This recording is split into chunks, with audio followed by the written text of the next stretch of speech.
Hey guys, I want to talk a little bit about creating right now. A few other occasions I've talked about utilizing creative motivation, how to try to tap into it. Things are a little bit different. The current state we're in right now, I think for a lot of us, there's been upheaval in our lives that's kind of unprecedented. So we're having a lot of changes in our lives in the way that we're interacting with the world. Socially, functionally, going to work, maybe working from home, maybe not at all right now. And this can have an interesting effect on our ability to be creatively productive. So some of us might find that we're paralyzed by fear and anxiety of what may or may not be going on for us personally or the world at large. Also, maybe you have more time to yourself now, either at home alone or with your family. Maybe you're not having to drive to work, or maybe you've unfortunately lost a position and you just have time. So you think, okay, well, as long as I have time, I should be able to do all the creative work that I've been meaning to do, but somehow that just isn't happening. It's the combination of being paralyzed by things being so insane and just the function of our brains being what they are.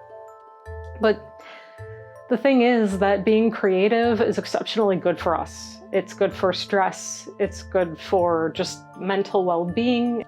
For many of us, it's actually part of our livelihoods. So not being able to create, if that's the case, is even more problematic. So I'm somebody who's in the situation of I actually have a little bit more time now as things are. I should be able to create a lot, but I'm not really having that turn out to be what's actually happening. And I think that it's like, if you have all this time, you think, well, I'm just going to be able to do it. It shouldn't be a problem. And then days go by and nothing's really happened, or no more than usual has happened, and you're wondering why. What?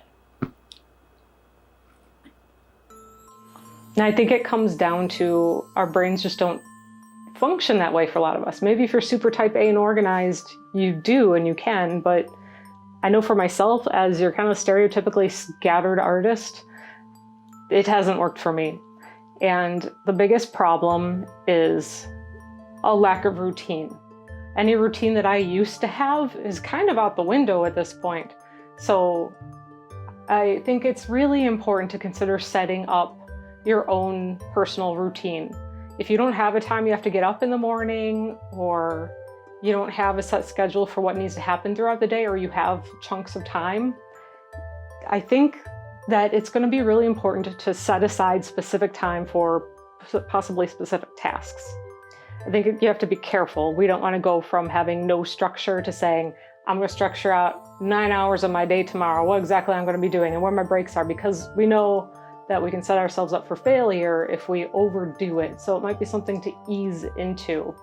Another thing for the upheaval of routine that I noticed for myself, I used to go to the gym, work out, and I would listen to podcasts while I was doing that.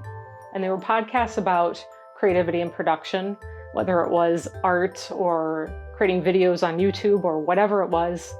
That time was very idea generating for me. I'd come up with ideas just almost passively while listening to these things, and then be excited to get to work on my ideas. And without that time of going to the gym as part of my routine anymore, I haven't been listening to these podcasts, and I'm actually noticing the difference of that. So something as simple as putting back in the things that drive you is gonna really help.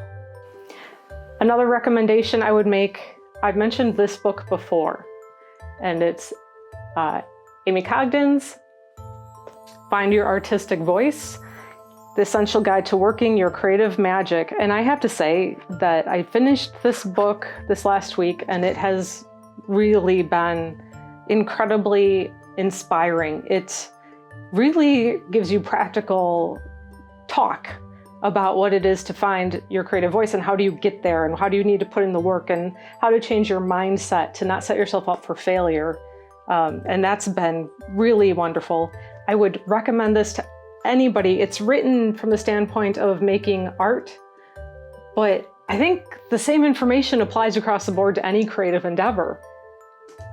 There's one other book that I recommend. Okay, my studio's a mess. Here we are. How to Be Boss by Lilly Singh. And you may know her as a pretty famous YouTuber. And I actually bought this book before I knew who she was. I got emails from Valentine Books, I don't know, some publisher that published this book. And it just looked interesting. I bought this, I think, 2 years ago. It's an easy read. It's not real heavy stuff, but it's incredibly inspiring at the same time. Like, she talks about overcoming fears and starting things and taking it to the next level in a way that's very relatable and really actually makes you want to do something. So I am going to link those 2 books below. I think that they could be great for anybody, no matter what you're doing. If you're trying to produce creative work and you need a little fire lit, I think that these could be really helpful. So my advice to you, if you're struggling right now in this time in our lives to be productive and creative, is to set a routine. Make it doable. Don't overwhelm yourself. Don't set yourself up for failure. Ease into it. But do make a point to have a routine. Number 2, feed your creative banks. Reading, podcasts. I watched some really great artist documentaries recently, and if that doesn't get me moving, I don't know what else does. Really good stuff. And I'm talking on YouTube for free, people. It's out there. All kinds of stuff. And last of all, take care of yourselves. Be gentle. Don't have the world's highest expectations if you know that you can't reach that right now. Take steps that you can. Set your goals small and keep hitting them. Take rest when you need it. Eat well. Take care of yourselves. And most importantly, guys, stay sane and make things. I hope you're doing okay out there, and I hope you'll keep following along. I will see you in the next video. Bye.